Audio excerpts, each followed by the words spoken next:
पहलगाम हमले के बाद स्थिति संगीन होती जा रही है और सवाल लगातार एक ही है कि क्या जंग होगी, क्या दो मुल्कों के बीच जंग होगी। तनाव बेशक बढ़ता जा रहा है पर अभी भी ये सवाल बरकरार है। इसी सवाल का जवाब लेने के लिए आज हमारे साथ डॉक्टर सुरेंद्र पाल मौजूद हैं। डॉक्टर साहब समय दिया, बहुत शुक्रिया। धन्यवाद। बहुत धन्यवाद जी, आप सबका स्वागत है जी। सवाल यही है और खास करके आज की जो पहली सुर्खी थी उसमें भी ये लिखा हुआ था कि श्री नरेंद्र मोदी जी ने अपनी बैठक में इतना तक कह दिया है कि सेना अपने हिसाब से देख ले कैसे क्या करना है, या ये समझ लिया जाए कि अब जंग की शुरुआत हो सकती है। देखिए, जंग किसी भी हालात में जो है उस समय की जाती है जब आपकी सैन्य तैयारियां पूरी हों और दूसरा ये संधि हो कि कोई भी परमाणु का इस्तेमाल नहीं करेगा। दिक्कत ये होती है कि जैसे पाकिस्तान ने अभी बहुत बड़ी धमकी दी है कि हमारे परमाणु की मिसाइल जो है वो हिंदुस्तान की तरफ है। तो कोई भी जो शासक होता है उसके लिए प्रजा को सबसे पहले उसकी ज़िंदगी जो है वो सबसे प्राथमिकता उसकी होती है, और प्राथमिकता भी हिंदुस्तान के प्रधानमंत्री जो नरेंद्र मोदी है उनकी पहले आवाम है, यहाँ की जनता है, उनको सुरक्षित भी रखना है। ठीक है, आतंकवादियों ने कार्रवाई की है, हिंदुस्तान उसका मुंह तोड़ जवाब देगा। उरी में भी दिया है, पुलवामा के समय में भी दिया है। दोनों बार सर्जिकल स्ट्राइक की गई हैं और दोनों बार उनको पाकिस्तान में जाके उनके आर्मी के क्षेत्र में घुस के आतंकवादियों के बेस कैंप को जो है तशनश किया गया, और उसमें सेना का मनोबल भी बढ़ा है, उत्साह भी बढ़ा है। ऐसे ही आगे भी एक बार पाकिस्तान ने कारगिल का युद्ध जो किया था वो संधि को हालांकि तोड़ा था, लेकिन भारत ने उसमें भी अपनी कारगिल की जो है विजय दोबारा प्राप्त की। हालांकि काफ़ी सैन्य अधिकारी शहीद हुए। बार बार कोशिश जो है पाकिस्तान की तरफ से लगातार अब से नहीं हो रही है, लंबे समय से हो रही है। श्री अमरनाथ यात्रा पे हमला हुआ, हमारे पठानकोट के जो एयरफोर्स स्टेशन है उसके ऊपर हमला हुआ, आतंकवादी घुस के आए, उन्होंने हमारे सैन्य अधिकारियों को निशाना बनाया। दीनानगर में पंजाब पुलिस के जो थाना है उसके ऊपर अटैक हुआ, हमारे एसपी जो पंजाब पुलिस के हैं बलजीत सिंह वो शहीद हुए। इसके अलावा भी पाकिस्तानी आतंकवादियों ने बार बार घुसपैठ करके यहाँ के कई बार जो है हमला किया गया। अनौपचारिक रूप से हमारे यहाँ अगर कहा जाए कि सीआरपीएफ बीएसएफ को कई बार निशाना बनाया गया। वो एक सुरक्षा बलों का मनोबल तोड़ने की कवायद थी, और जिसमें पाकिस्तान की एक योजना थी उनकी इंटेलिजेंस सर्विसेज की कि किस तरीके से जो भारतीय सेना बल है इनका मनोबल तोड़ा जाए। तो अभी भी जो पाकिस्तान की तरफ से पंजाब में भी हरकत की जा रही है वो यही की जा रही है कि यहाँ के पुलिस थानों के ऊपर ग्रेनेड फेंके जा रहे हैं। इसलिए फेंके जा रहे हैं कि पंजाब पुलिस का मनोबल गिराया जाए, ताकि ये जो हमारे खिलाफ कार्रवाई कर रहे हैं, हमारे आरडीएक्स पकड़ रहे हैं, हमारे रॉकेट लॉन्चर्स पकड़ रहे हैं, हमारे टेररिस्ट आउटफिट पकड़ रहे हैं, इनको जो है किसी तरीके से काबू किया जाए और इनका मनोबल गिराया जाए। पंजाब पुलिस का अगर मनोबल गिरता है तो पंजाब को एक वो जो है डिस्टर्ब स्टेट बनाने में वो कामयाब हो जाएंगे। तो इसी हिसाब से जो है उन्होंने उरी में जो है सेना के आर्मी बेस कैंप पे हमला किया। उसके अलावा पुलवामा में जो है उन्होंने अटैक किया। आप जितने भी लगातार खोल के देखोगे तो सैन्य बलों को उन्होंने निशाना बनाया। ये पहली मर्तबा एक लंबे समय बाद, चाटी नरसिंहपुरा के बाद अब नरसंहार हुआ है, जिसमें उन्होंने पहलगाम में जो है हिंदुओं को टारगेट करके उन्होंने निशाना बनाया, और एक करीब लंबे समय बाद आतंकवादियों ने एक घिनौनी वारदात किया। अब जो है भारतीय सेना को इसका जवाब तो देना होगा, अन्यथा जो है पाकिस्तान की जो आतंकवादी इंटेलिजेंस सर्विसेज के साथ उनका गठजोड़ है वो भारत के ऊपर कहीं ना कहीं से भारी होगी, और भारत की सैन्य बलों का मनोबल भी उसमें गिरेगा। अब बात आती है कि आपने जो सवाल किया है कि जंग के लिए हम जैसा है कि हमारे दोनों देशों के पास परमाणु हेडर्स जो हैं वो बराबर के हैं। हमारे पास भी 165-70 हैं, उनके पास भी है, लेकिन हाँ इतना ज़रूर है कि हमारी जो मिसाइलें हैं वो परमाणु बम गिराने में दूर तक माहिर हैं। उनके पास जो मिसाइलें हैं वो टैंक से चलने वाली हैं, थल सेना वाली हैं जो ज़मीन के ऊपर चलेंगी, लेकिन हमारे जो वायुसेना के जहाज़ हैं वो सक्षम है परमाणु बम गिराने में। लेकिन वो अभी तक जो संधु विश्व स्तर पे है, नॉट फॉर पहले मतलब उसको इस्तेमाल नहीं करना, नॉट फर्स्ट।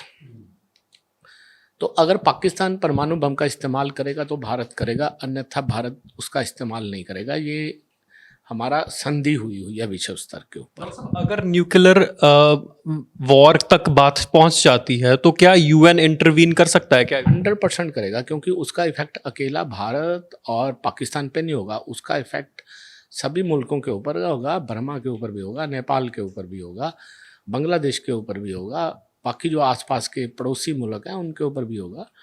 लोग देखो, पता क्या दिक्कत ये है कि अभी जो वार है ना, वार बहुत और ढंग से होगी, क्योंकि अब पाकिस्तान के साथ पीछे से चाइना उनकी पूरी मदद कर रहा है।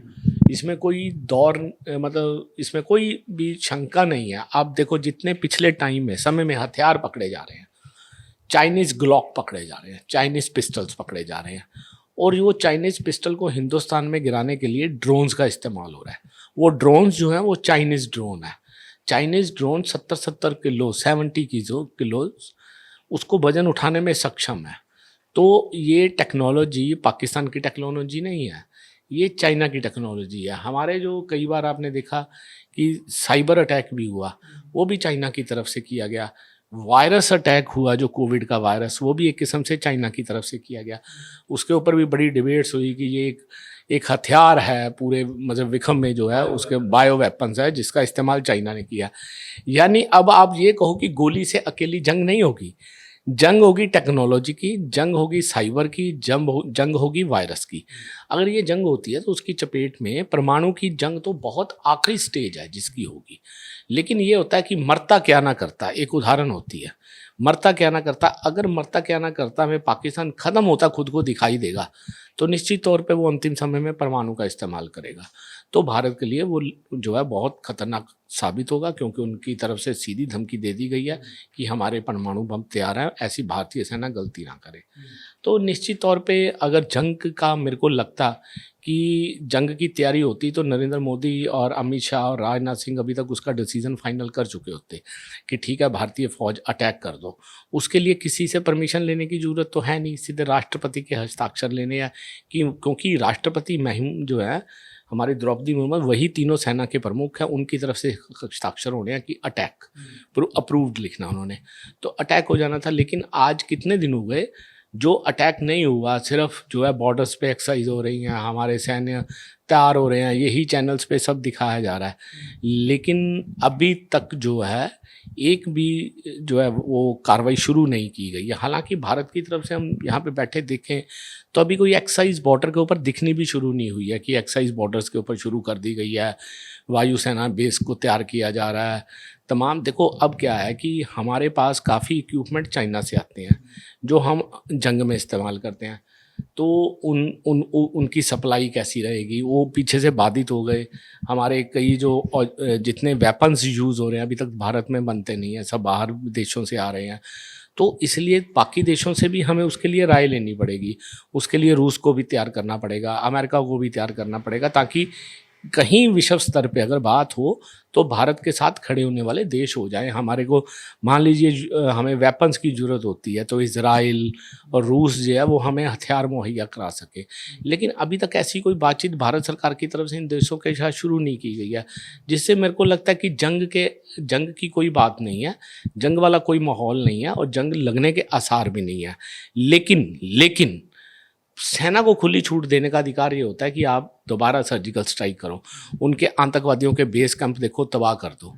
ये उनको अधिकार दिए जा सकते हैं कि रात को कभी भी 2 बजे सुबह 4 बजे उठ के आर्मी इंटेलिजेंस अपनी तरफ से उसको गूगल मैपिंग करके उनके आर्मी बेस कैंप सारे जो है टेररिस्टों के बेस कैंप तबाह कराए जिनको ISI चला रही है। दोबारा यानी 2 सर्जिकल स्ट्राइक के बाद सर्जिकल स्ट्राइक 3 हो सकती है। दोनों मुल्कों ने एक दूसरे के लिए अपने एयर स्पेस बंद कर दिए हैं। इस हालात में क्या लगता है कि आपको सर्जिकल स्ट्राइक? साहिब सिंह जी, बात ऐसा है कि दोनों मुल्कों की तरफ से कई चीज़ें पहले बंद की गई हैं। पाकिस्तान से हमारा व्यापार जो है काफ़ी समय से पुलवामा अटैक के साथ जो है वो काफ़ी चीज़ें जो है बंद की गई। काफ़ी चीज़ों के ऊपर हमारी 200% ड्यूटी लगा के पाकिस्तान के सामान को यहाँ पे आने से रोका गया, क्योंकि हमारी कई जगह संधि होती है व्यापार की कि हम उनकी व्यापारिक चीज़ें नहीं रोक सकते हैं। लेकिन यहाँ की कस्टम ड्यूटी लगाना वो भारत का एक अधिकार है, इसको 200% कर किया गया। मान लीजिए पाकिस्तान का सीमेंट आता था, उसको 200% महंगा किया गया। तो निश्चित तौर पर कौन 800-900 रुपये की सीमेंट की बोरी खरीदेगा, जहाँ पर जब 300-400 रुपये में आराम से बाजार में ACC की अंबुजा की मिलेगी तो कौन खरीदेगा। तो एक व्यापारिक तौर के ऊपर हमने पाकिस्तान को चोट जरूर पहुंचाई है। और दूसरा जो है, जैसे हमारे को ड्राई फ्रूट वगैरह पाकिस्तान से कपड़ा आ रहा था, सारी चीज़ें आ रही थी, सारी चीज़ों के ऊपर प्रतिबंध लगा है। आगे भी जो है लाहौर दिल्ली बस सेवा जो है वो हमने बंद करी है। जो कई चीज़ें जो है पाकिस्तान को हमने रहते रहते उनके साथ टाइट भी किया। हालांकि ये लाहौर दिल्ली बस सेवा अटल बिहारी वाजपेयी के प्रधानमंत्री में रहते हुए शुरू की गई थी, ताकि किसी तरीके से दोनों देशों के बीच प्यार व तालमेल बढ़े और एक मित्रता के साथ हम इन मसलों को हल किया जा सके। लेकिन पाकिस्तान कभी भी मित्रता के काबिल नहीं है। उनकी तरफ से जो बार बार हरकतें की जा रही हैं, निर्दोष का हत्या करनी, निर्दोष, ये सबसे बड़ा जघन्य पाप है। इसका जो है कभी, इसका तो कभी ये जस्टिफिकेशन हो ही नहीं सकता है कि ये बात सही थी। ठीक है, आपकी जंग भारत के साथ है, लेकिन भारत के नागरिकों को आप टारगेट करना, ये तो एक बहुत बड़ा जघन्य अपराध है। इसके बारे में तो कभी इसमें माफ़ी का लवाज भी नहीं हो सकता।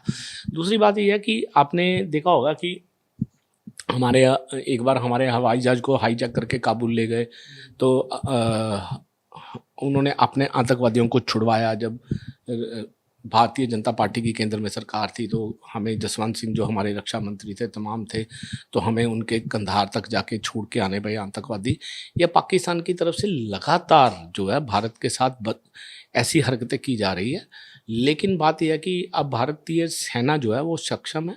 मेरे को लगता है जंग के स्थान पे सर्जिकल स्ट्राइक 3 होगा, और वो किसी समय भी होगा। आपको सुबह रात को 2-3 बजे के बाद सुबह चैनल पे सुनने को मिलेगा कि भारतीय सेना ने जो है आतंकवादियों के जितने बेस कैंप थे सीमावर्ती क्षेत्रों में, वो सारे तबाह करती हैं। डॉक्टर साहब, एक तो ये बात कि जो आप कह रहे हैं कि सर्जिकल स्ट्राइक होगा, इसके बारे में पाकिस्तान पहले ही कह चुका है कि अगर कुछ ऐसा होता है तो उसका जवाब भी दिया जाएगा। और दूसरी बात, कश्मीर में जो जहां LOC निर्धारित थी, वहां पर अभी भी क्रॉस फायर्स चल रहे हैं, वहां पर अभी भी सीज फायर्स किए जा रहे हैं। क्या इसको जंग का आगाज कहा जा सकता है?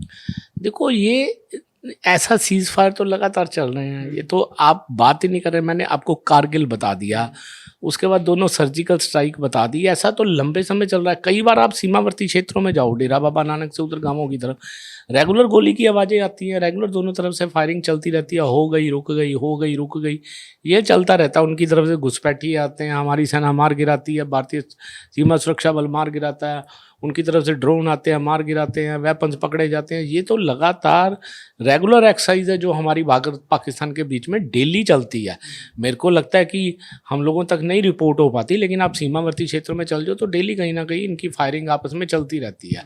तो दूसरी बात ये है कि जब पाकिस्तान की तरफ से हिमाकत की गई है या हरकत की गई है, भारतीय सेना ने उसका मुंह तोड़ जवाब भी दिया है। मैंने आपको बताया कि दोनों सर्जिकल स्ट्राइक की गई है। लेकिन इस बार भी, क्योंकि अगर ये जंग होती है तो जंग अकेली भारत पाकिस्तान की नहीं होगी, तो ये विश्व युद्ध में बदलने की भी एक पहली सीढ़ी होगी। क्योंकि यूक्रेन और रूस आगे जंग लड़ रहा है, तो उसमें फिर सारे देश जो है वो बट जाएंगे आपस में, आधे उधर हो जाएंगे आधे इधर हो जाएंगे, क्योंकि पाकिस्तान के साथ भी पीछे चाइना खड़ा है। तो ऐसे में हमारी जो है वॉर बहुत लंबी खिंच सकती है। ये विश्व युद्ध 3 की तरफ जाने की बात उनका भी चल रहा है, ऐसे कई देशों का आपसी चल रहा है। तो उसमें फिर ये सारे देश एक दूसरे के साथ ऐसे इन्वॉल्व हो जाएंगे, वो मेरी मदद करेगा, मैं उसकी करूँगा, वो दुश्मन उसकी करेगा। तो ऐसे कुल मिला के जो है वो विश्व युद्ध की तरफ बढ़ता जाएगा। लेकिन भारत को पता है कि यहाँ के नरेंद्र मोदी प्रधानमंत्री और अमित शाह को पता है कि नागरिक जो हैं वहाँ के यहाँ के, उनकी जो जिंदगी है वो पहले है। क्योंकि हमारे पास सैन्य सुरक्षा बल 50 लाख के करीब है, जिसमें 25 लाख के करीब जो है भारतीय फौज में है, और 25 लाख अर्धसैनिक बल हैं, जिसमें सेंट्रल इंडस्ट्रियल सिक्योरिटी फोर्स है, जिसे हम CRPF बोलते हैं, बॉर्डर सुरक्षा फोर्स है, जिसको सीमा सुरक्षा बल बोलते हैं, ITBP है, Indian Tibet border police force है, CISF है, सेंट्रल इंडस्ट्रियल सिक्योरिटी फोर्स है, रेलवे प्रोटेक्शन फोर्स है, RPF जिसे हम बोलते हैं। ये सारी अर्धसैनिक बल है, इनकी तादाद भी 25 लाख है। तो कुल मिला के हमारे 50 लाख के करीब जवान जो हैं वो एकदम से हथियारों से लैस हैं। तो ऐसा है कि उनका और हमारे सैन्य सुरक्षा बलों का कोई मुकाबला ही नहीं है, हम 7 गुना उनसे ज़्यादा हैं। लेकिन जो नरेंद्र मोदी प्रधानमंत्री ने और अमित शाह ने जो कल बैठक की है, तो सैन्य अधिकारियों के साथ उनको खुली छूट दी है। मेरे को लगता है कि उन्होंने ये कहा होगा कि आर्मी के अधिकार क्षेत्र में घुसकर आप अपना जो है बदला जरूर लो, आतंकवादियों के बेस कैंप तबाह करो, और उसकी तैयारी हो रही होगी जिसे हम सर्जिकल स्ट्राइक थी का रूप ही दे सकते हैं। कहा जा सकता है कि सर्जिकल स्ट्राइक देखने को मिल सकती है। हाँ, मिलेगी, देखने को मिल नहीं सकती है, मिलेगी।